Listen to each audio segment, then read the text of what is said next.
राधे राधे दोस्तों, कैसे हैं आप सब। दोस्तों, हमारे YouTube चैनल पर आपका स्वागत है। हमारे इस चैनल को सब्सक्राइब कीजिएगा और हमारे वीडियो को लाइक, शेयर और कमेंट जरूर कीजिएगा। दोस्तों, हिंदू धर्म में मकर संक्रांति का बहुत ही अधिक विशेष महत्व बताया जाता है।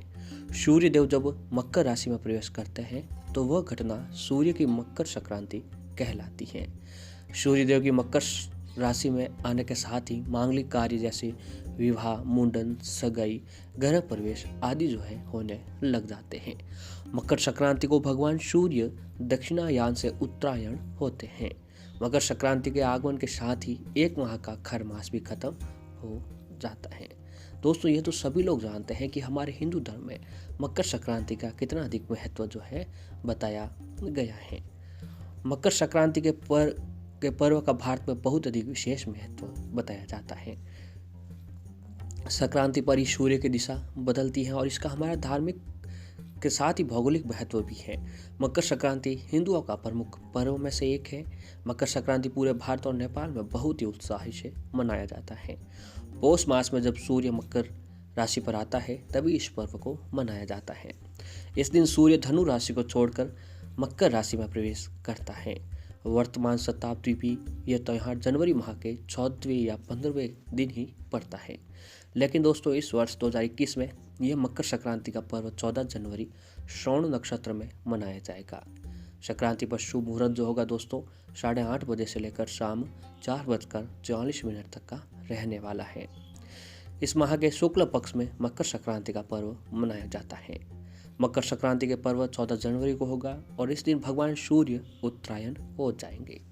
सूर्य के उत्तरायण होने के साथ ही मांगलिक कार्य आरंभ हो जाएगा और ज्योतिष आचार्य के अनुसार पौष शुक्ल पक्ष की सप्तमी तिथि को मार्तंड सप्तमी के नाम से भी जाना जाता है। मार्तंड सूर्य का एक नाम है। इस माह में लोहड़ी का पर्व भी बड़े उत्साह के साथ मनाने की भी परंपरा है। पौष माह में किए गए पुनीत कार्य का फल प्राप्त होता है और सूर्य को प्रसन्न करने के लिए उन्हें सूर्योदय के समय अर्घ्य देने के साथ ही आदित्य हृदय स्रोत का पाठ करने से भी आरोग्य की प्राप्ति व्यक्ति को प्राप्त होती है।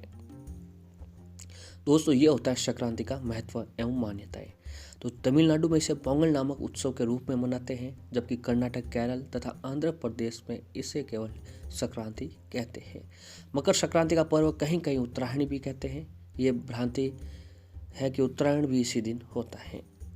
हिंदू मकर संक्रांति उत्तरायण से भिन्न है। हिंदू धर्म मकर संक्रांति का महत्व माना जाता है। इस दिन सूर्य धनु राशि से मकर राशि में प्रवेश करते हैं और मकर संक्रांति के दिन सूर्य दक्षिणायन से उत्तरायण हो जाते हैं। धार्मिक मान्यताओं के अनुसार सूर्य को उत्तरायण होना ही बहुत ही शुभ माना जाता है। इस दिन गंगा नदी या पवित्र जल में स्नान करने का विधान भी बताया गया है। साथ ही इस दिन गरीबों को कपड़े, अन्न का दान करना बहुत ही शुभ माना जाता है और संक्रांति के दिन तिल से निर्मित सामग्री ग्रहण करना बहुत ही शुभ माना जाता है। पौराणिक मान्यता है के अनुसार असुरों पर भगवान विष्णु जी की विजय के तौर पर मकर संक्रांति का पर्व मनाया जाता है। तो दोस्तों, मकर संक्रांति जो है 14 जनवरी के दिन को मनाया जा रहा है और पौष माह में सूर्य की आराधना बहुत ही मंगलकारी बताया जाता है और मकर संक्रांति के दिन जो है भगवान सूर्य देव की भी आराधना का दिन माना जाता है। तो इस दिन दोस्तों, आप अगर सूर्य देव को जो है जल देने वाले लोटे में एक विशेष चीज़ को मिला देते हैं तो आपके ऊपर भगवान सूर्य देव की विशेष कृपा बनी रहती है। जी हाँ दोस्तों, ये बहुत ही अच्छा उपाय है कि सूर्य उपासना का पर्व समझ लो आप। सूर्य उपासना का पर्व है तो इस सूर्य उपासना के पर्व पर अगर आप सूर्य देव की विशेष पूजा आराधना करने के साथ सूर्य को जब आप अर्घ्य देते हो तो अर्घ्य देने वाले लोटे में मात्र अगर आप एक इसी चीज़ को मिला लेते हैं तो दोस्तों आपके ऊपर भगवान सूर्य देव की विशेष कृपा बनी हुई रहती है। तो दोस्तों, आज के इस वीडियो में हम आपको उसी के बारे में बताने जा रहे हैं कि आपको सूर्य देव को अर्घ्य देते समय किस विशेष चीज़ का उस तांबे के लोटे में मिलान करने से आपके घर में सुख समृद्धि का आगमन होता रहता है। दोस्तों, जो व्यक्ति सूर्योदय होने से पहले उठता है वो सदैव सुखी और निरोग रहता है। हिंदू धर्म शास्त्रों के अनुसार दिन का आरंभ सूर्य को अर्घ्य देकर उनकी वंदना से किया जाना चाहिए। जब श्री विष्णु भगवान धरती पर श्री राम के रूप में अवतरित हुए तो वो भी अपने दिन का आरंभ सूर्य नारायण की पूजा के दौरान करते थे।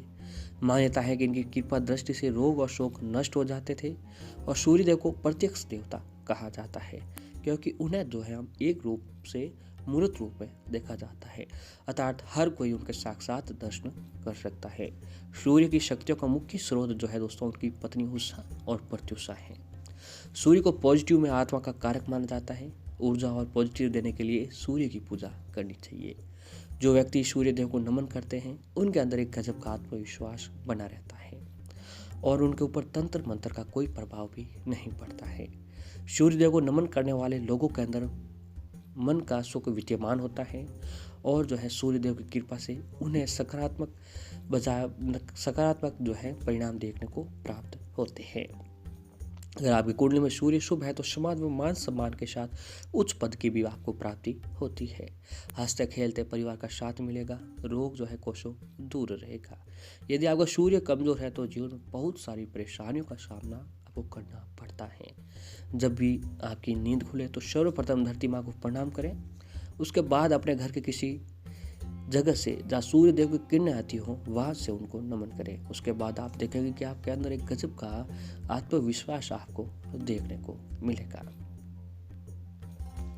दोस्तों, सूर्य को सही अर्घ्य देने का जो समय है वो कुछ इस प्रकार है कि शास्त्रों में सूर्य को अर्घ्य देने का समय ब्रह्मा मुहूर्त बताया गया है, जो कि सुबह 4 बजे से लेकर सूर्य उदय होने तक 1 घंटे के बाद तक आप अर्घ्य दे सकते हैं, यानी 8 बजे तक अर्घ्य कर सकते हैं।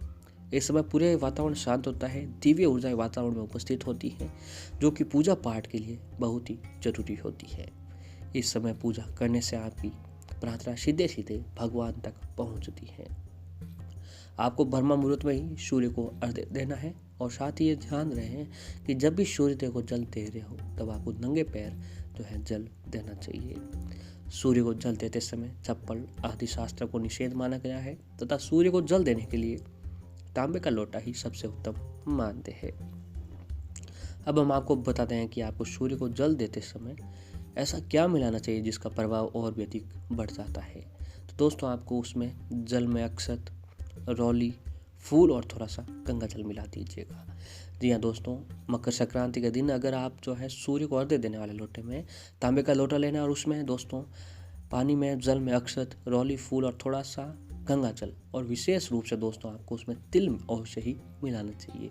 जी हाँ दोस्तों, मकर संक्रांति के दिन अगर आप सूर्य को अर्घ्य देते समय तिल का इस्तेमाल कर लेते हैं, यानी कि उस जल में अक्षत, रौली, फूल और थोड़ा सा तिल मिलाकर और जो है तिल के साथ साथ अगर यमुना नदी का थोड़ा सा जल भी सूर्य को अर्घ्य देने वाले जल में मिला दीजिए, क्योंकि यमुना सूर्य देव की पुत्री है और यमराज की बहन है। इसीलिए सूर्य देव के जल में यमुना नदी का जल मिलाने से आपको अकाल मृत्यु से छुटकारा मिलता है। और सूर्य को जल देते समय हमेशा ध्यान रखें कि आपके दोनों हाथ आपके सर से ऊपर हो और साथ ही जो धारा जमीन पर गिर रही हो वो आपके पैरों से कभी भी न टकराए। जी हाँ दोस्तों, तो अगर आप ये काम जो है इस मकर संक्रांति के दिन करते हैं तो आपके ऊपर भगवान सूर्य देव की विशेष कृपा बनी रहती है। आपकी जन्म कुंडली के सारे जो है दोस्त है वह दूर हो गए और जो आपको समाज में मान सम्मान और उच्च पद की प्राप्ति होगी। हंसते खेलते परिवार का आपको साथ मिलेगा और जो है रोगों से आपको दूर रहेंगे। और दोस्तों, सूर्य देव में चढ़ाए गए जल से कुछ जल आपको बचा लें और उसको अपने हाथ में लेकर चारों दिशाओं में छिड़कना चाहिए। ऐसा करने से हमारे आसपास का जो वातावरण है वो पॉजिटिविटी से बनी रहे। और पूरे दिन आपको एक काम करना है कि मकर संक्रांति के दिन पूरे दिन आपको अपने मन ही मन या एक जगह शांत जगह पर बैठकर आसन बिछाकर ओम सूर्याय नमः, ओम सूर्याय नमः मंत्र का आपको जाप करना चाहिए। इस मंत्र का जाप करने से आपको जो कुंडली में सूर्य ग्रह होता है वो मजबूत होता है और भगवान सूर्य देव की कृपा से आपके ऊपर विशेष जो है घर में सुख समृद्धि बनी रहती है। और ऐसे ही दोस्तों, शास्त्रों में मकर संक्रांति पर तिल का स्नान का बहुत अधिक महत्व बताया गया है। इस दिन तिल स्नान करने वाला मनुष्य 7 जन्म तक रोगी नहीं होता है, साथ ही हमेशा स्वास्थ्य लाभ प्राप्त करता है। अच्छे स्वास्थ्य की कामना करने वाले मनुष्य को इस दिन तिल से स्नान अवश्य ही करना चाहिए, यानी कि आपको नहाने के पानी में थोड़ा सा तिल डालकर स्नान करने से भी आप रोगों से कोसों दूर रहते हैं और आपके घर में सुख समृद्धि बनी रहती है।